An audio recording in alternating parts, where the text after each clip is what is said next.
Yo, what's up? Welcome back to Babylon Talmud. Today we're studying Daf Chaf, Daf 20 of Masechta Yoma. The Daf today, at the beginning we finish off kind of talking about what was going on Yom Kippur night with the Kohen Gadol. And then we move on to a new Mishnah that discusses the Trumas hadeshen, when they would kind of remove some of the ash from on top of the Mizbeach every single morning. That was the first thing that would be done in the Beis Hamikdash. We're going to see a machlokas between Rav and Rabbi Yochanan about what happened regarding when's the earliest time that you could do Trumas hadeshen, and what happens if you have some meat of the korbanos that falls off of the Mizbeach during the night. And then we are also going to see a machlokas between Rav and Rav Shila regarding what exactly Kros HaGever is. That will come up in the Mishnah, and we'll see that Gemara as well. Cheva, let us begin. We're on Daf Yud Tes Amud Beis. We got a few lines to do over there, about 6-7 lines from the bottom. The pasuk said, the Mishnah had said, "Umasikin also at she'agiz man shchita." So these pirchei kahuna, these kohanim who were with the Kohen Gadol, they would keep him entertained until it was time to offer the korban tamid shel shachar in the morning.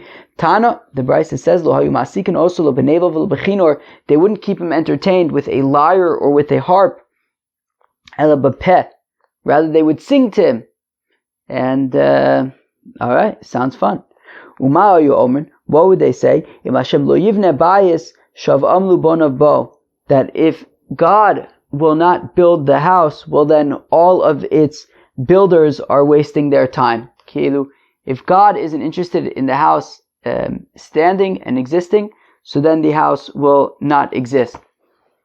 And therefore what they're saying to the Kohen Gadol is like, hey, make sure that tomorrow you're like focused tomorrow, and you do a good job, and you do it all the shema, because at the end of the day we got to keep the boss happy. We got to keep Hashem happy, because if Hashem isn't happy, then this whole operation that we have here with the Beis Hamikdash and everything that's here is basically a waste. Because if God's upset, we're not going to have a Beis Hamikdash. So they say to the Kohen Gadol, hey, there's kind of a lot at stake over here. Interesting. The special people, the holy people of Jerusalem, they would not sleep all night. They would stay up all night learning, so that the Kohen Gadol will hear the sound of the learning of these special people of Jerusalem all night on Yom Kippur night, and that will keep him going and keep him awake. Tanya, we learn in the Brisa, Abba Sholom, it says Abba Shol, they would also do this outside of the Beis HaMikdash, that they would zeicher the Mikdash, in order to remember the Beis HaMikdash. So I guess even when there was, right, Abba Shol, we learned in Masechta Pesachim that Abba Shol was the Gabal the Beis Rebbe, that Abba Shol was the kneader of the dough in the house of Rebbe. So clearly he was after the Beis HaMikdash, and he was saying that even outside of the Beis HaMikdash, they still keep the tradition going, that they stay up all night on Yom Kippur night. Elo shayu choten. The only problem is that there was a little bug in their approach, and they would end up sinning. Says Rashi, Misachin anoshim v'noshim yachad uvayin la'avera, that the men and the women, they hang out with each other on Yom Kippur night, and then they end up sinning. Of course, we know that one of the 5 inuyim on Yom Kippur is tash mishamita, that men and women don't sleep together. And what would happen on Yom Kippur night in the Gvulin is that they would stay up all night, sure, but they weren't exactly learning. They were doing other things, and the men and women were sleeping together, which is not something that's allowed to be done on Yom Kippur. Amar Abai v'yitem Rav Nachman bar Yitzchak Targuma Narda. So Abai, some Takaseios of Nachman bar Yitzchak say, yeah, where is this place that they were messing around on Yom Kippur night? Narda. Very interesting. The place of Rav Nachman, as well as Shmuel. Very interesting. Domer Eliyahu, the Rav Yehuda Achvad Rav Salach Sida, that Eliyahu, Mistam Eliyahu Hanavi, said to Rav Yehuda Achvad Rav Salach Sida, the brother of Rav Salach Sida, Amrisu Amai Lo Asi Mashiach, that Eliyahu says to Rav Yehuda, the brother of Rav Salach Sida, and he says, hey, Rav Yehuda Achvad Rav Salach Sida, you guys are always saying all the time, Amai Lo Asi Mashiach, how come Mashiach doesn't come? Guess what? Va'idnu Yom Kippurei, says Eliyahu, he says, well, today's Yom Kippur. The evil kama b'sulta b'narda, And even though Tashmish Amita is not allowed in Yom Kippur, a number of virgins slept with other people, slept with men on tonight on Yom Kippur in Nahar. So we see that in Nahar these things were going on. That they were staying up all night maybe, but not exactly learning. Omar Le. So Rav Yehuda Achvad of Salach Sida says to Eliyahu, HaKadosh Baruch Hu Omar, what does God have to say about what's going on? So listen to what God says. So Eliyahu Navi says, you know what God says? He says, look, what can you do? It's the Yetzer Hara that's making them sin. And the way I understand it, it's that God's Lifnim Mishur Sadin. He's saying, Kilu, he's sticking up for us and saying, the Yetzer Hara is stark. V'satan Mayomer. And Rav Yehuda Achvad of Salach Sida asked Eliyahu Navi, and what does Satan have to say about all this? Omer Le. So Eliyahu says, Satan b'yom Kippura le Rishusa le Astune. The Satan on Yom Kippur does not have permission to be Satan, to do his satanic stuff. Mimai, how come? Amram Barchama HaSatan b'Gematra tzlasmea v'shisim v'arba have. HaSatan in Gematria is 364. Tzlasmea v'shisim v'arba yome isle Rishusa le Astune. B'yom Kippure for 364 days of the year, the Satan is able to be his satanic self. But for one day of the year, he doesn't have any permission. The interesting thing I just thought of right now is Lemaisa, a year is 354 days, not 364, right? Meaning, obviously the solar year is 365, but the Jewish calendar, of which Yom Kippur is one of 354 days, not one of 365 days. But alright, it's still a very nice gematria, right? Okay. Very nice. Zog de Mishnah b'choyom torminas hamizbeach b'kriyas hagever o samuch lo ben lefanav ben lacharav. Okie dokie. Says the Mishnah b'choyom every single day, torminas hamizbeach, they would take a truma, a tithe from the altar in the Beis Hamikdash, b'kriyas hagever, when kriyas hagever happened. Now we're going to see that it's a machlokas between Rab and Reb Shila about what exactly is kriyas hagever. Well, the machlokas either it's when Gvini Karuz, remember Gvini Karuz from Masechta Shkalim. So Gvini Karuz, so he Taka Janinu is in the same Mishnah with Psachia, with the Alakinim, right? So right, because we had the talk with the Sugya sisters today. Today for me, but they quoted the Mishnah in Shkalim with Psachia. So in the same Mishnah was Gvini Karuz.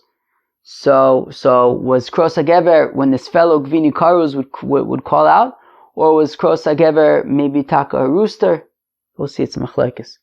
So every day they would take a Trumas halishka, Trumas hadeshen. Every day, the first avodah that was done in the Beis Hamikdash is that a kohen would climb up to the Beis Hamikdash, to the mizbeach, and he would take a shovel full of ashes, and he would put it next to the mizbeach by the makom hadeshen to the east of the ramp. That was Trumas hadeshen. Okay. And that happened b'kriyas hagever at the time of this Kros HaGever, o samuchlo, or around the time of Kros HaGever, ben lefanav ben lacharav, whether it was a shtickle before, whether it was a shtickle afterwards, uv'yom kippur mechatzos. On Yom Kippur, they would do Trumas hadeshen at midnight, uv'regalim me'ashmor rishona. And on the Shalosh Regalim, they would already do the Trumas hadeshen at the end of the first watch. Chevre. Remember the first watch? When was the first watch? Second daf that we learned together. Daf Gimel of Masechta Brachas. So the machlokas there about is the night 3 watches or 4 watches. Mamish the second daf of Shas. Akoponim. So on the Shalosh Regalim they would already do the Trumas hadeshen at the end of the first watch of the night. Okay. And how come on the Shalosh Regalim, they had to do the Trumas hadeshen so early at the end of the first watch already, because there was so many korbanos, because there were so many people coming to Yerushalayim for the Shalosh Regalim, and they all came with who knows, Olus Re'iyah, Shalmi Simcha, Shalmi Chagiga, whatever, lots of korbanos, and so there would mamish be a lot of people bring sacrifices, and therefore there would be a lot of ashes on the mizbeach, and they would take all the, as Rashi explains, Dafkan Chaf Mud Beis, that they would take all of the ashes from all the korbanos, and they would stack them on what's called the tapuach. In the middle of the mizbeach, there was this big pile of ash, and they would put all the ashes of the korbanos there, and there was a lot of work to get all those ashes together. And the first thing that you had to do before you could do any of this was the Trumas hadeshen, and therefore they would already do the Trumas hadeshen, this initial shovelful of ash that they would put next to the mizbeach. They would do that already at the end of the first watch of the night, so that then they could do all the work of taking all the other ashes from the mizbeach, putting it and stacking it in the middle, so that they could then make room to be able to offer the coming days korbanos. And by the time already the day began, there was the Azara was filled with people coming to offer their korbanos. Says the Gemara Tanan Hasam, we learn in a Mishnah in Zvachim, Evarim shepakum be'al gabi mizbeach. So if you have limbs that fell off of the mizbeach, that came out off of the mizbeach, kodem chatzos yachzir umo alim bahin. So before chatzos, right? If this happens before chatzos, so then you have to put them back onto the pyre, onto the mizbeach, and there's a din of me'ilah, right? If you get benefit from it, so then it's me'ilah. La'achar chatzos, but after midnight, lo yachzir. So then you do not put after midnight. Takar ibnil. So after chatzos liyachzer ve'ein mo'alin boen. So after chatzos, you do not need to put back the limbs on the mizbeach, and there is no longer a din of me'ilah. How do we know this? Omer Rav says, Rav kosav echad omer kol alayla v'hiktir. One pasuk says that you'll burn the limbs of the mizbeach the entire night. V'kosav echad omer kol alayla v'herim. But the very following pasuk says that the first pasuk said, okay, 1 second. We have two pasukim, right? This is Sefer Vayikra Perek Vav pasuk Beis and pasuk Gimel. So the first pasuk, right, pasuk Beis, says that the limbs of the animal burn all night, and then the very following pasuk says that then we do the Trumas hadeshen. So the drasha that we want to make is that we compare the first pasuk and the second pasuk to say that the first one is saying that you burn the limbs all the night, the entire night, but then the next pasuk, the drasha that we want to make is that you can even do Trumas hadeshen all night, which means that if a limb is burnt, so then you don't have to put it back onto, if it's already, the fire's already kind of like, interacted with it enough, so then you don't have to put it back on the mizbeach. You can already do Trumas hadeshen. You can take the ashes at that point. You don't need to let it burn all night. So is it that you need to burn the limbs all night, or is it that already, all night, once it's burnt, you can just take it. You don't need to leave it there or put it back if it falls off. You don't need to put it back if it falls off. So which one is it? So Hakei said, how is it? So we want to say Chalkeu chetzu la'aktar v'chetzu la'aroma.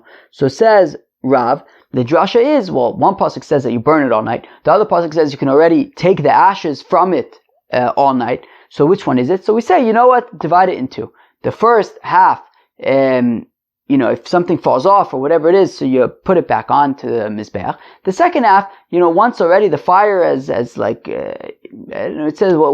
does Rashi say? It says that, what do you say? Shemosh leboa or. What does that mean? That the fire ruled over it in some capacity. I don't know, it got burnt enough.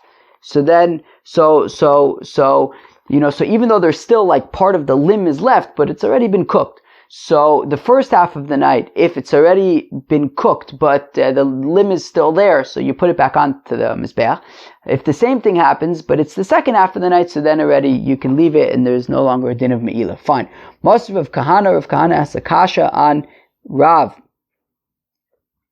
B'chol yom tormin es hamizbeach b'kriyas hagever o samuch lo bein milafadam bein milacharav. So 1 second, our Mishnah says that every single day, when would they do Trumas hadeshen? When would they take this shovel full of ash? Basically at the end of the night by kros hagever, which again we haven't defined yet when that is, but it's at the end of the night. Sometimes a little before, sometimes a little bit afterwards. Of Yoma Kippurim, on Yom Kippur, mechatzos. They would do Trumas hadeshen from midnight. Uvirgalim me'ashmor arishona. The interesting thing though is that on the Shalosh Regalim we said that you could already do the Trumas hadeshen from the end of the first watch of the night. V'isal kadaitech, and if it enters your mind mechatzos de'oraisahi, and if Rav, what you're saying is correct, that the pasuk is saying that you can really only do this Trumas hadeshen from chatzos, so then how could it be that on the Shalosh Regalim they would even do it from the end of the first watch? That is before chatzos. So how could they do it earlier? Elam Rav Yochanan. So says Rav Yochanan, actually, mimashma shenema kol alayla eni yodea shu'ad haboker. So says Rav Yochanan that actually there is really no real kind of rules over here. Meaning you have one pasuk that says that you burn that the limbs burn all night. But you have another pasuk which sounds like you could do Trumas hadeshen all night. And then you have a third kind of part of this equation, which is that it says, right, what does the pasuk say? You'll have the limbs on the mizbeach the entire night until the morning. Why do I have to? If I say the entire night, obviously that means till the morning. How come it says till the morning? So Rabbi Yochanan wants to say that adds a third thing to the equation, which is, so what's Ada Boker? It says, give another Boker to the Boker. What does it mean, give a morning to the morning? It means chatzos. So we have basically like 3 times here. One is that you can have the limbs burn all night. The other one is that already you could do Trumas hadeshen if you have once you have parts of the animal that have already been burnt. And then we have another part that seems to be saying that chatzos plays some kind of role over here. So there's like a bunch of different kind of missing pieces that aren't exactly particularly clear. So Amr Rabbi Yochanan, it says Rabbi Yochanan, mimashma shenema kol alayla, from the fact that it says that these limbs burn all night, eni yodea shu'ad haboker, don't I know that means that it's until the morning? Umatam lo ma'ad haboker. So then why does the pasuk say until the morning? So tein boker leboker shalayla. Give an extra morning to the morning of the night, meaning the morning of the night is the morning. And what's this extra morning that we're giving it? Midnight. Hilkach. So again, we have like these different times, right? We have like the entire night for burning the limbs, but we also have that you can already do the Trumas hadeshen also the entire night, but then there's like this chatzos thing. So like, what's going on? So b'chol yom okay, so on a regular day where there's like, it's not a particularly busy day, nothing special going on, so then you do the Trumas hadeshen at the end of the night. You do it by kros hagever, which again we haven't defined yet, but it's the end of the night. Right, or close to kros hagever, whether a little bit before, whether a little bit afterwards, but it's the end of the night. Fine, sagya. Now in Yom Kippur, where the Kohen Gadol's got a lot to do, and he's gonna get tired. So Avdinun mechatzos, so you can already bump that up earlier to give him more time, and you can do Trumas hadeshen from chatzos already. Okay? Uvirgalim, and on the Shalosh Regalim, the Nefisha Yisrael, where there's a lot of people, Nefisha Korbanos, and there's lots of Korbanos, Adina Me'ashmor Sarishona, then already we do the Trumas hadeshen from the end of the first watch, Kidiktani Taima, as the Mishnah says, Lo Haisa Kriyas HaGever Magas, Ha'Chois Hazar Mlei Yisrael. Right, as the Mishnah had said, that already once the morning came, the Azar was packed with all these people who wanted to bring their Korbanos, so they would do the Trumas hadeshen already earlier, so that they could start getting the Mizbeach ready and clean off all the ashes from the day before. So we see that there, all these different times, the morning, the beginning of the night already, you could do Trumas hadeshen, the Chatzos, so what is it? So we say there's no hard, fast time for it, really. So we say on a regular day, do Trumas hadeshen at the end of the night. If it's Yom Kippur, you want to start earlier, do it from Chatzos. If it's Shalosh Regalim, which Mom is a madhouse over there, you can do Trumas hadeshen from the end of the first watch. Okay, and what about that Mishnah which said that if you have part of the animal that falls off before Chatzos, so then there's a din me'ila and you put it back, but after Chatzos there's no din me'ila and you can leave it. Again, it doesn't seem like that's necessarily a hard, fast rule, because if that was the case, then how would you be able to do Trumas hadeshen before Chatzos on Shalosh Regalim? It sounds like that's also just kind of a suggestion based on this, the fact that it says Ara Boker, Ten Lo Boker, Le Bokro, Shalayla, Keilu. So we say Chatzos is some kind of cutoff, and if it falls off before Chatzos, put it back. If not, after Chatzos, you could leave it. Alright, sounds like things are a little bit wishy-washy there. my kriyas hagever. Now, what is this kriyas hagever that we're saying? That basically the morning was this kriyas hagever thing. What exactly is this? Rav Amar Kra Gavra, Rav Shila Amar Kra Tarnagola. So Rav says it's talking about Kra Gavra, right? Gvine Karos. This fellow who every single day would say, as we're going to see in a little bit, and as we saw in Masechta Shkalim, you would say, all right, Kohanim, go do your Kohen thing, Levim, do your Levim thing, Yisraelim, go do your praying for the Korbanos thing. So when Gvini Karos would go and he would, make his proclamations like, all right, everybody, the day's starting, let's start doing the Avoda. So that is when they would do the Trumas hadeshen. Whereas Reb Shila says it means Kra Tanagola. When the rooster does its thing, that is when they would do the Trumas hadeshen. Rabbi Klila Asi to Reb Shila. Interesting story. Rav visited the town of Reb Shila. Okay. Lohaya Amora Lemekam Ale to Reb Shila. And a little bit of context, they didn't recognize Rav. They didn't know that was Rav. Now, it so happened to be that they didn't have an Amora that day. What does that mean they didn't have an Amora? They didn't have somebody, right? You'd have the rabbi so in this case, Reb Shila, he would be giving the shir, and he would say over in Hebrew the shir to this Amora, to this Metorgaman, this person who would translate it to everybody else, and then this Metorgaman would then sort of be the microphone, and he would announce the shir to the people in attendance in a language that they would understand. So in this case, Reb Shila would teach the shir in Hebrew, and he would say it to the Amora, and then this Amora would say it over to the people in a language that they understand. So there was no Amora that day. So Rav volunteered. He said, "Look, I'll be the Amora." They didn't recognize him. They didn't realize that he was Rav. So come Rav Alei, become Mefarish. So Rav was being the Amora, my kriyas hagever, and then it so happened to be that the shir had to deal with kriyas hagever. And so Reb Shila said to Rav, in the context of him saying to Rav the shir, Reb Shila mentioned kriyas hagever. So Kra Gavra.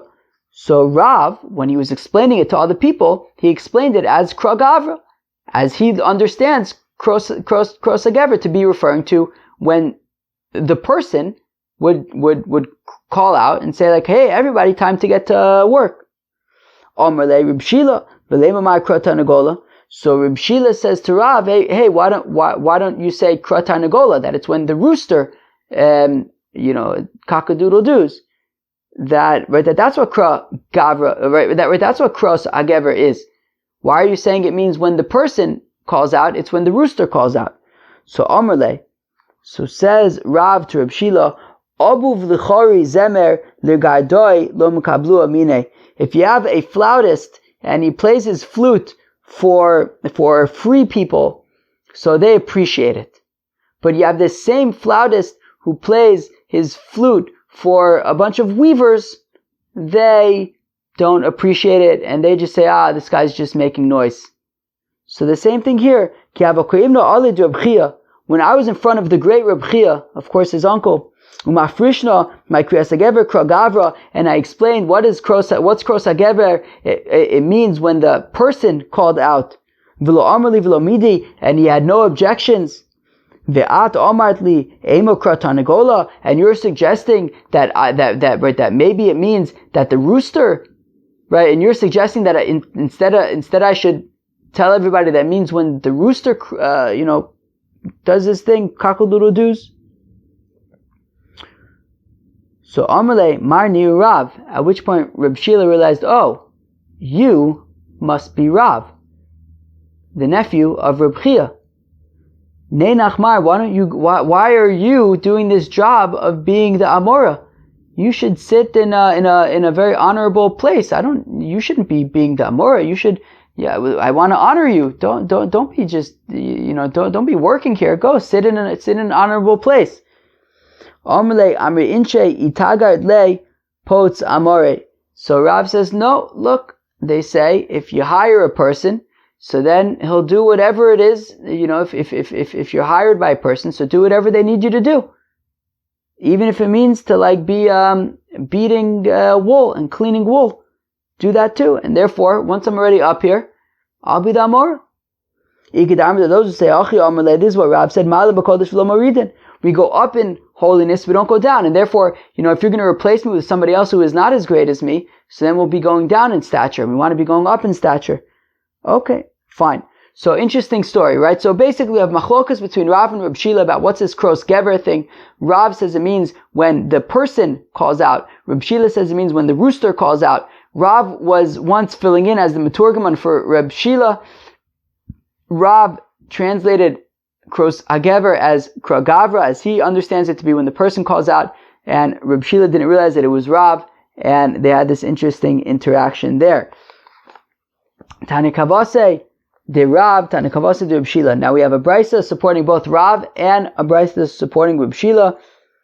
Tanikavase de Rav. Here is the brisa supporting Rav. Gvine karuz. That Gvini was the announcer, this person who would call out in the Beis Hamikdash. Mahu Omer, what would he say? Imdu kohanim la'avodaschem. Priests, get up to do your service in the temple. V'leviim leduchanchem. And Levites, go up to your platform where you're going to sing. V'Yisrael ma'amadchem. And the regular Yisrael people go and assume your positions where you're going to pray for the korbanos. V'hayakolo nishma b'shalosh parsos. And Gvini Karuz's voice was able to be heard for 3 parsas. Now we had this very, very similar Gemara in Masechta Shkalim where Taka says 8 parsos. Akoponim. Ma'aseh Agrippas HaMelech, there was a story with Agrippas HaMelech also in the Gemara there in Shkalim, Shoyabah Baderech, that he was traveling, V'shama kolo b'gimel parsos, and he heard the voice of Gvini Karuz 3 parsos away, Uchshabalaveso Shigalo Matonis, and when Agrippas HaMelech got home, he sent Gvini Karuz presents. And even so, the Kohen Gadol was even more impressive than Gvini Karuz to Amar Mar, that when the Kohen Gadol said on Yom Kippur, when he was slaughtering the Parachatas Asherlo, he says, Ono Hashem, Chatasi Avisi, Pashati Lefanecha, etc. So that was able to be heard all the way in Jericho. And says Rabbi Bar Bachana, the name of Rabbi Yochanan, that from Jerusalem to Jericho is 10 parsos. So Gvini Karuz was his voice was able to go 3 parsos, but the Kohen Gadol's voice on Yom Kippur was able to go 10 parsos. And even though the Kohen Gadol was weakened because he was fasting, and Gvini Karuz wasn't weakened, and the Kohen Gadol was saying this prayer during the day, as opposed to Gvini Karuz, who was saying he was telling everybody to get up during the night. The Amr Levi, that says how come a person's voice doesn't travel as well and is not heard as strongly during the day as it is during the night?